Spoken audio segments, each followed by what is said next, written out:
yang kita harus perlu pelajari. Jadi batu bata itu menjadi struktur Betul. gitu, kayu pun menjadi struktur. Dan kualitasnya juga nggak kaleng-kaleng itu bata Wah, zaman itu bagus ya? banget dia nyetaknya seperti apa gitu ya, kemudian makanya dia tebal-tebal karena nahan nahan beban Ikan ya. tinggal ya bahasanya sih tinggal ya, tapi kan kalau kita bedah tahu isinya, kontennya, Mmm, kita bisa bikin hal yang sama untuk hari ini kan?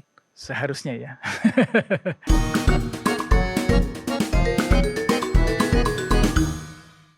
Merdeka, jumpa lagi di podcast Nusantara dan hari ini saya ingin membahas tentang cagar budaya. Kehilangan satu cagar budaya artinya kita kehilangan semua informasi itu. Dan satu sosok yang sangat peduli tentang itu adalah Mas Danang Triatmoko, seorang arsitek dan juga seorang pelestari bangunan budaya.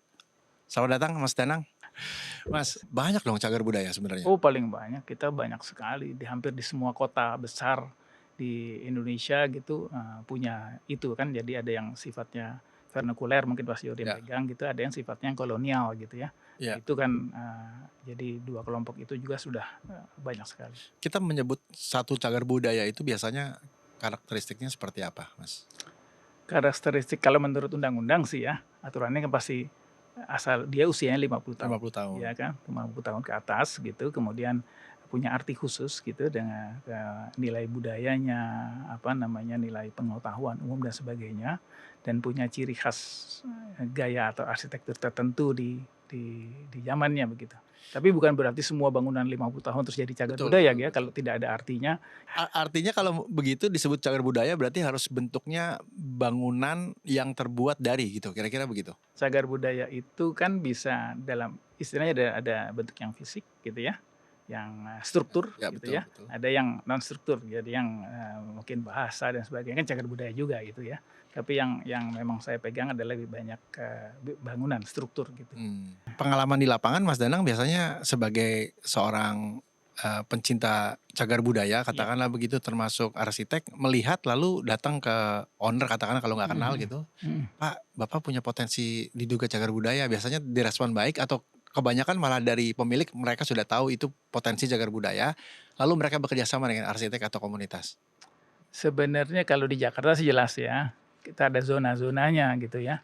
Zona di Kota Tua, zona Oh, di Menteng, ya, zona di ya, ya. Kebayoran. Nah itu Sudah terindikasi? terindikasi jadi bangunan-bangunan di situ kira-kira kalau dia ingin mengajukan izin, dia harus melalui proses melalui Dinas Kebudayaan. Harus ada yang proses itu. Mhm, mhm. Walaupun itu mungkin bangunannya bukan bangunan cagar budaya gitu, tapi dia berlokasi di kawasan cagar budaya. Jadi ada namanya bangunan, ada kawasan kan. Nah gitu. Nah, belajar Iya lagi kan? ini. Sehingga seandainya dia ingin bangunan baru pun, ya harus bisa mempertahankan atmosfer Ya, di ya. kawasan itu. Bagaimana supaya dia juga tampil tetap, tidak harus persis, malah bahkan bisa ekstrim gitu, Ya. asal dia tidak merusak suasana di situ. Ya, tapi pertanyaan saya, artinya si pemilik rumah Mhm. itu kebanyakan mereka yang lebih dulu, Tahu, menginisiasikan. iya. Bukan biasanya kadang-kadang kan ada yang nggak mau, mungkin urusan pajak lah, urusan Iya iya iya. apalah gitu. Jadi Betul betul. harus si arsitek atau komunitas yang ketok-ketok pintu, "Pak, Bapak Betul. tahu nggak nih kalau Ibu tahu Nah, nggak?" Gitu. Kenyataannya begitu kenyataannya kalau atau terutama di luar kawasan itu kan banyak juga sebenarnya yang di luar kawasan itu, yang sehingga dia tahu ini sebenarnya peninggalan dulu oh, ya kan mesti tahu sejarahnya, kan ya, dia tahu ya, pasti sejarah bangunannya, cuman dia nggak, apakah saya harus pertahankan apa enggak gitu karena walaupun ada insentif tapi mungkin insentifnya nggak terlalu besar gitu kan ya, kadang-kadang juga besar karena kan insentifnya ada memang. Kalau ya, dia ya, terdaftar dapat diskon pajaknya begitu, ya, tapi kan ya, proses itu juga makan makan waktu kan, sehingga ya, ya ya, udah ya, akhirnya saya mau perbaiki. Tapi sebenarnya tidak perlu juga harus dipertahankan full seperti aslinya ya, gitu ya. Karena kan bangunan itu living living monument istilahnya, ya, ya, monumen yang hidup. ya. Dulu bangunannya nggak ada kamar mandi, sekarang harus saya bikin kamar mandi. Dulu tidak pakai AC, sekarang ber-AC. Kayak banyak hal-hal yang baru. Dulu, nggak mikirin penyandang cacat, sekarang kita harus disabilitas harus kita pikirkan. Kalau dia orang tua harus bikin remnya, Ya, apa perlu tambahan lift dan sebagainya. Hal-hal yang baru itu kan harus ya, dimasukkan memang sesuai kebutuhan saat ya, ini ya, gitu. ya. Cerita sedikit tentang House of Lay, ini salah satu Mhm. rumah ya yang kemudian menjadi salah satu proyek kebanggaan nih. Kalau boleh cerita apakah prosesnya juga sama seperti tadi atau kemudian memang sudah Iya. proses panjang ya? Jadi sebenarnya proyek itu, saya ke sana itu bukan proyek yang bangunan itu awalnya. Oh, Kebetulannya, Haus Lai itu rumahnya keluarga Lai gitu ya, turunan yang ke-5 sekarang ya, sudah Kelima. Ini di Pangkal Pinang. di Pangkal Pinang Di ya? Pangkal Oke. Pinang. Jadi sudah keturunan yang ke-5 kan Ya. pengelolanya, pemiliknya. Kemudian dia punya tanah cukup besar di belakang. Untuk merawat ini kan juga mahal gitu ya, sehingga dia pikir ya akhirnya bekerja sama dengan pihak, swasta untuk mengembangkan area di belakangnya besar itu untuk bangun hotel, Mmm. gitu. Jadi saya sebenarnya masuk ke situ lewat hotelnya dulu. Di depan berarti ya? Di belakangnya justru, Oh, rumahnya di rumahnya di belakang? depan rumahnya di Rumahnya di depan, depan, hotel di belakang? iya hotelnya di belakang. Oke. Tapi kebetulan keturunan ke-5 ini arsitek juga. Mmm. Jadi akhirnya kita kenal dan, karena arsitek dan sadar bahwa sayang nih, rumah ini dibongkar. Selain itu, karena sudah keturunan yang ke-5, gitu ya, generasi yang ke-5, keluarga besarnya ini kan ingin punya tempat gitu ya. Mhm. Saya kalau balik ke Pangkal Pinang ketemunya di mana gitu. Itu kan jadi hal yang berat ya, sehingga dia cari partner yang cocok waktu itu. Ini teras belakang. Jadi, masih ada tempat, Sembayang ya? sembayang ya di dalam kita dipertahankan dan itu ada yang merawat setiap, Ya. hari ya. Ya. Tahun? 1860. Bangunan ini? Dia proses ya. Jadi Oh. sudah berapa kali renovasi mungkin, tahun 1900, itu ya awal-awal 1900 baru dibongkar agak besar yang dibuat seperti ini, gitu. Tapi ini pun sudah dimodifikasi karena bukan modifikasi ya dimodifikasi sedikit karena untuk kebutuhan, saat ini gitu ya. Tadi ini tidak ada void ini, sebenarnya dia 2 lantai, tapi Mmm. kalau dari luar kelihatannya hanya bangunan 1 lantai. Satu Ya lantai cuman ya atapnya ya. tinggi begitu sehingga sebenarnya 2 lantai, kemudian di bawah itu ada 3 kamar, di atas ada 4 kamar tidur gitu Ya ya. ya. Nah, ini balik lagi kalau dalam konteks keilmuan, bicara soal pelestarian cagar budaya tentu ada aturan-aturannya ya? Ada prinsip-prinsip yang kita pegang biasanya, Versi Indonesia atau iya versi Indonesia lah ya. Yang saya tahu di peraturan ngikutin peraturannya Permen PU, 19 dan, ini apa Mmm. namanya Undang-Undang Cagar Budaya Nomor, 11 Tahun 2010 itu prinsip originalitas. Mmm. Originalitas. Jadi kita harus tahu, nanti dalam prosesnya itu kan harus ada pendataan ulang. Kita harus bikin kajian dulu sebenarnya, walaupun Mmm. kajian sederhana harus dilakukan, supaya kita bisa tahu sebenarnya bentuk aslinya seperti apa. Jadi nanti kita harus cari ini, nilai penting bangunan ini apa gitu. Dari segi ini kan mungkin harus ada yang dibongkar, harus diperbaiki gitu Oh, ya. itu boleh kalau dibongkar berarti? Ya kalau memang dia rusak kan harus kita bongkar, kita bangun kembali misalnya begitu ya, karena harus disesuaikan. Jadi kita harus cari dulu, kita teliti dulu, kita ukur ulang biasanya. Kita harus Mmm. ukur ulang tuh semua bangunan kita sehingga punya data. Kalau kita nggak ada datanya kan nanti repot. Nah, setelah Mmm. itu baru mau kita, teliti lagi nilai penting yang mana, mana apa yang, poin-poin penting dari bangunan ini apa sih gitu. Mungkin dia sudah nambah-nambah, sini-sini kan Ya mungkin ya. aja sudah ditambah-tambah. Oke ini berarti yang tambahan-tambahan bisa dibongkar. Kemudian kita teliti lagi kerusakannya di mana aja, apa saja yang kerusakannya itu. Sebelum kita ngapa-ngapain nih, prosesnya agak Ya panjang ya nih. ya. Akhirnya baru kita tentukan, oke kalau mau dipugar kira-kira seperti apa ya, terus kemudian mau fungsinya untuk apa ya, Mmm. itu jadi hal yang penting nanti setelah itu gitu. Kemudian ada Benteng Martello. Benteng Martello, Nah. oke. Kalau Benteng Martello mungkin, ini lebih ke banyak arkeolog yang pegang sebenarnya ya. Jadi kebetulan, itu kan kalau dulu Belanda masuk ke Indonesia atau ke Jakarta, kan pertama kali dijajah tuh sebenarnya Jakarta, Mhm. ya. Sebenarnya Jakarta ini kota bersejarah kalau mau dilihat gitu ya, apalagi nanti ibu kota pindah gitu kan. Jadi dulu masuk ke Jorpinter Sunkun itu masuk ke Jakarta, itu dia masuk dulu ke Jakarta, kemudian diusir, berantem sama Pangeran Jayakarta, dia akhirnya pergi gitu kan. Mhm. Karena Pangeran Jayakarta dibantu oleh Inggris, dia pergi ke, Indonesia Timur dulu, kemudian balik lagi ke Onrus. Nah, di Kepulauan Onrus ini ada disebut, taman arkeologis, Onrus itu karena dia ada 4 pulau. Ada Kelor, ada Cipir, kemudian ada Konrus sendiri dan ada Bidadari. Nah, yang besar adalah di, Onrus. Ya. Tapi yang, utara, sisi utara itu yang Kelor. Ya, Nah, ini ini Kelor. ini Kelor. Kelor. Nah, itu yang sisi utara. Jadi sisi utara ini Kelor karena apa? Ya itu makanya dibuat benteng karena dia yang Paling depan. kalau paling depan untuk musuh datang gitu ya. Ya.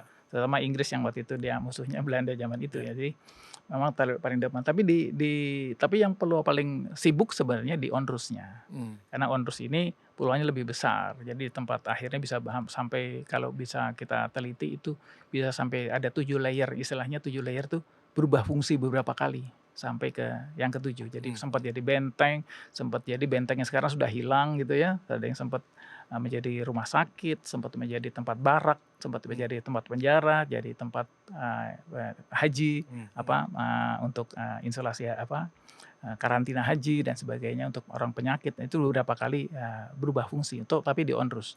Nah khusus yang ini karena di sana, di Bidadari juga ada maaf, Bidadari juga ada benteng yang mirip seperti ini yang memang tersisa di utara ini yang paling rusak karena tadi, karena dia di utara, ombak Iya, yang dari laut itu cukup besar ya, iya. sehingga pulaunya itu mengecil Oh, gitu. Sehingga pulaunya mengecil, dan orang wisata paling senang ke sini nih, di situ ya, disentuh dan sebagainya. Nah saya diminta untuk membantu ini karena dari, sebenarnya proyeknya dari sumber daya air karena yang mengerjakan, ini, air, tapi yang concern sekali adalah dari Museum Kebaharian karena ini menjadi tanggung jawabnya dari Museum Kebaharian. mmm, Bagaimana menyelamatkan si, benteng ini gitu. mmm, Jadi benteng ini harus diselamatkan, dengan menyelamatkan ini berarti harus dilindungi.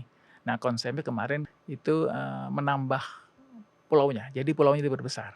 diuruk, Diuruk, pasir. Nah itu yang di depan kita ngelihat itu apa namanya, sudah mulai ya, dipasang batu-batu begitu ya. Kemudian nanti ada, tripodnya gitu di atas depannya supaya untuk menahan ombak, kemudian ini diuruk, terakhir ini sudah diuruk dengan pasir. Tapi dikasih lapisan geotextile dulu supaya pasirnya tidak menghilang ya, ke laut kan, itu makanya dikasih itu. Jadi melindungi dulu ya, konsepnya. Nah, sementara ke depannya memang, dibatasi oleh orang untuk berkunjung ke sini. Sekarang ini agak rusak karena kita mulai dikasih pagar kan, nanti mhm, pagar itu akan agak lebih jauh supaya orang tidak boleh menyentuh, karena lama-lama rusak juga ini. ya, Yang perlu dilakukan berikutnya baru nanti, menata kawasannya, kemudian orang kalau mau lihat ini bagaimana caranya, mungkin arsitek akan lebih banyak, terjun di situ gitu ya. Saya pernah mengusulkan tapi belum disetujui karena pada saat itu, oke fokus dulu ke perlindungan deh gitu ya, ya. ya, Karena pada saatnya kita harus mikirkan orang kalau mau ke sini bagaimana. ya, Jadi ada kemungkinan kita bikin kayak jembatan gitu ya, orang bisa jalan tapi tidak bisa menyentuh. ya, ya, Itu yang ya, penting gitu. Kalau sekarang orang bisa masuk-masuk nih ke sana, lama-lama rusak nih, ya, berfoto-foto nih berdiri di batu bata dan sebagainya, jadi batu batanya rusak gitu. ya, Bentengnya nih ada contohnya sebenarnya benteng ini di Korsika itu, ini 2 lapis, ini lapisan yang ini lapisan yang pertama sudah mmm, hancur, mmm, itu adalah lapisan yang kedua, jadi dua dua ring gitu ya, mmm. ada 2 ring. Kalau belajar dari struktur bangunan dan bahan-bahannya Mhm, katakanlah begitu, apa mhm. yang dipelajari dari bangunan-bangunan cagar budaya ini? Banyak ya, yang ini yang kadang-kadang di anak-anak sekolah sekarang nggak dipelajari gitu karena, kita kan taunya teknologi beton aja gitu ya. Betul, Apalagi betul. peraturan peraturan struktur sekarang batu bata tuh nggak dianggap, nggak ada peraturan mengenai kekuatan Padahal semuanya batu bata ya? batu bata. Jadi, teknologi beton itu baru dikenal tahun 1900-an. Mhm, Jadi mhm. sebelumnya belum ada beton gitu kan. Ya, Sehingga semua adalah pakai, batu bata dan kayu. Itu yang kita harus perlu pelajari. Jadi batu bata itu menjadi struktur betul. gitu, kayu pun menjadi struktur. Dan kualitasnya juga nggak kaleng-kaleng batu bata Wah, zaman itu bagus ya? banget dia nyetaknya seperti apa gitu ya, kemudian makanya dia tebal-tebal karena nahan nahan beban Ikan ya. tinggal bahasanya sih tinggal ya, tapi kan kalau kita bedah tahu isinya, kontennya, Mhm. kita bisa bikin hal yang sama untuk hari ini kan?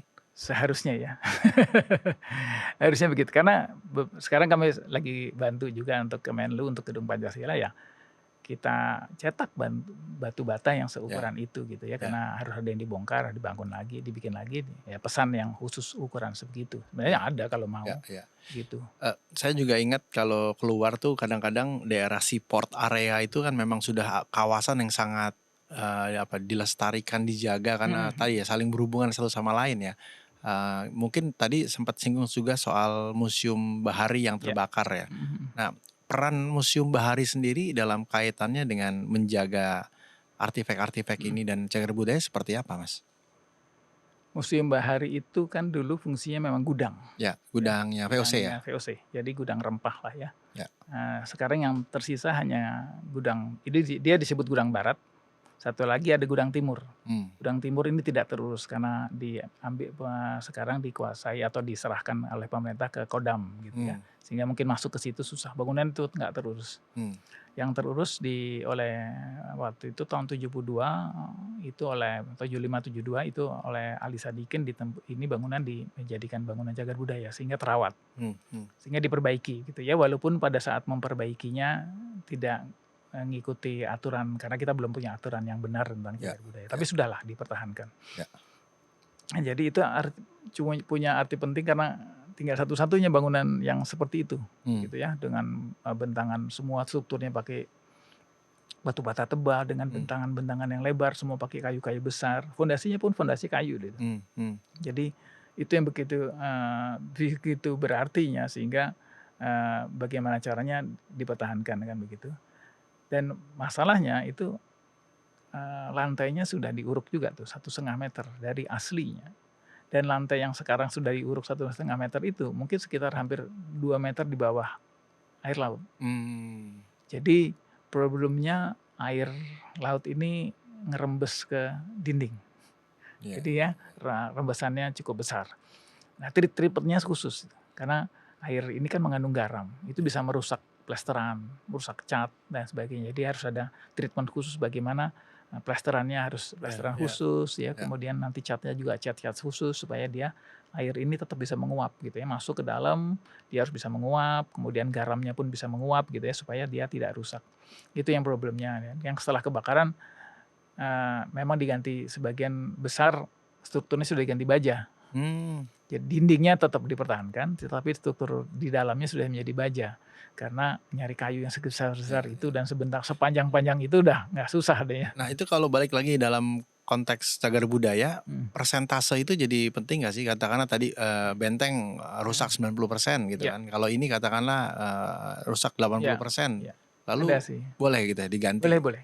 Jadi selama itu masih ada kerusakannya di bawah 50%, itu istilahnya diamputasi.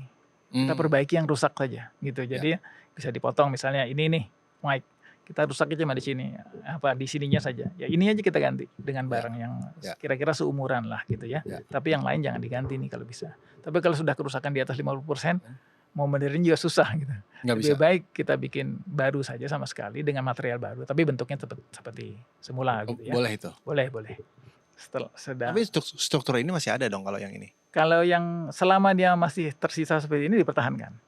Ya. Jadi yang seperti ini dipertahankan. Tapi memang akhirnya oleh arsitek, kebetulan saya bukan arsiteknya di sini. Arsiteknya ada arsitek lain gitu ya. Saya hanya membantu waktu itu mensupport si pelaksana supaya dia bisa mengerjakan sesuai dengan rencana. Walaupun di tengah jalan saya bawa juga kasih masukan-masukan, banyak yang saya rubah-rubah, bukan dirubah lah, disesuaikan dengan kaidah-kaidah konservasi yang benar gitu ya. Karena bikin tiang baja baru gitu kalau bisa ini jangan sampai masuk ke dinding ya, kita buat jarak sedikit. Jadi ini karena konstruksi baru, kalau bisa konstruksi baru itu ditampilkan gitu. Jadi jangan dipura-purakan sebagai yang lama. Jadi tunjukkan bahwa ini memang konstruksi baru gitu. Kita hanya mempertahankan bentuknya. Bahkan ada sarannya harusnya tidak perlu warna kayu gini ya. Ini warnanya kasih abu-abu putih saja nggak apa-apa karena memang ini konstruksi baru gitu. Tapi bentuknya memang coba mempertahankan bentuk seperti kuda-kuda kayunya supaya suasananya masih terasa dulunya seperti ini gitu. Dari proses ditarik sebelum pembangunan, ketemu dengan owner, gambar, sejarah, itu pada saat mulai mengerjakan bisa panjang sekali ya? Sebenarnya kalau iya panjang. Dari pre ke proses ke pasca gitu? Iya. Kalau untuk bangunan yang besar dan bernilai sejarahnya besar akan panjang. Ya bisa setahun sendiri untuk perencanaan tuh. Betul. Iya, kayak tadi House of Lay atau Museum Bahari itu Iya. Itu panjang tuh. Bertahun-tahun di perencanaan panjang. Kan ada pengetesan struktur. Tes dulu strukturnya, kekuatan nih gimana apa nih. Iya kayak gitu. Itu kan proses. Habis itu dianalisa lagi.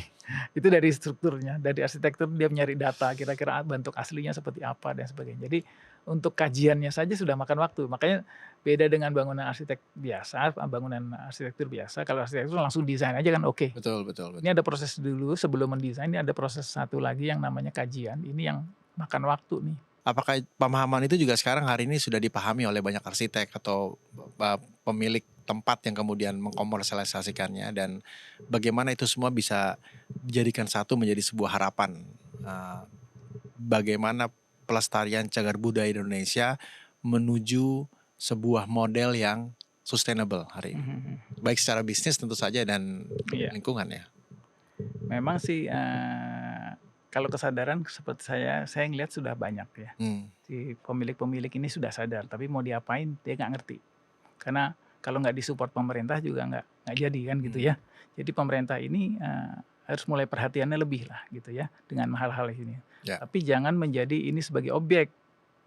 Ya kan Mas, kadang-kadang pemerintah nih sebagai objek, terus objek politis gitu misalnya, maaf saja. Kadang, "Oke ini saya bikin sesuatu di sini," akhirnya dia panggil mau diginiin, mau digini-gini. Tapi justru nggak jadi, nggak jalan karena nggak ngambil dari bawah. Justru kalau bisa penggiat-penggiat yang di bawah, yang di sinilah yang diajak bicara mau diapain ya seperti ini supaya hidup gitu. Kadang-kadang kan saya cuma semua kan dari atas, Betul. nggak jadi kalau dari atas. Dari sisi yang lain, misalnya donor, pendana, nggak harus dari Indonesia, mungkin juga dari luar gitu, lembaga-lembaga itu apakah kemudian juga sudah mulai banyak? Ada sih, ya kalau pendonor ada, terutama orang Belanda ya. Belanda yang punya memori terhadap bangunan kita di sini, biasanya dia mau kasih bantuan gitu ya, seperti kalau kita tahu Arsip Nasional gitu. Itu dananya bukan pemerintah, itu dari pemerintah Jadi Belanda. ada semacam Iya. grant gitu ya? Iya kayak gitu untuk Oke. revitalisasi lagi Arsip Nasional ya, itu Ya. dari mereka gitu. Dan yang lain mungkin bisa juga mengusulkan seperti itu. Kita juga dekat kan dengan UNESCO gitu. UNESCO biasanya juga suka kasih bantuan karena UNESCO biasanya kan cari dari luar, tapi biasanya nilainya nggak terlalu besar. Karena Kota Tua seingat saya dulu pernah tuh beberapa toko dikasih bantuan 300 juta, kamu bikin ya, jadi hotel lah, jadi restoran, jadi apa gitu. UNESCO pernah kasih bantuan juga. Oke. Jadi ada sih seperti itu. Mengarah ke arah yang lebih baik kah kira-kira? Pelan-pelan sih ya. Karena kalau saya melihat semakin ke sini semakin kesadaran orang akan cagar budaya semakin banyak gitu. Mungkin lama-lama juga mulai, terus terang saya juga agak kelabakan sekarang ini. Sombong nih, bukan Agak sombong lebih ya. baik tapi juga mulai sombong. Ya, jadi Karena banyak yang permintaan juga ya? dia perlu bantuan, tapi kalau nggak, ya memang dulu awalnya berat. Karena dari hati sih ngerjainnya ya. Itu yang pertama sih dari hati dulu. Kita harus punya passion dulu. Kalau nggak punya passion ya nggak itu. Setelah itu ya otomatis dengan sendirinya. Memang harus awalnya ya berat memang gitu. Bisa jadi hari ini potensi juga sebagai sebuah spesialisasi ya bagi si sang arsitek. Untuk yang itu. Saya juga kan suka bikin YouTube gitu ya. Cuma nggak sempet lagi ya. Sebenarnya bukan untuk supaya laku, enggak. Palingnya saya bisa kasih tahu loh ini loh gini, supaya untuk generasi berikutnya kan kita lama-lama pengen pensiun juga gitu kan. Nggak boleh lah kalau arsitek mana bisa. Baik, demikian bincang-bincang dengan Mas Danang, seorang arsitek dan juga pelestari cagar budaya, dan ini jelas semacam panggilan ya buat kita juga, bukan hanya kita memahami kita punya begitu banyak cagar budaya, tapi juga suatu saat kita juga harus mampu mengambil bagian dari proses pelestarian itu, karena ini multidisiplin ya Mas. Jadi banyak hal termasuk penyedia dana itu juga penting. Baik, sampai di episode berikut kita akan membahas banyak topik-topik yang membangun dan membuat kita cinta pada negeri ini. Anda bisa menyaksikan tayangan ulang kami di YouTube channel di Podcast Nusantara, dan juga Anda bisa menyaksikan konten-konten inspiratifnya di Daai Plus. Podcast Nusantara, hidupkan cinta Indonesia.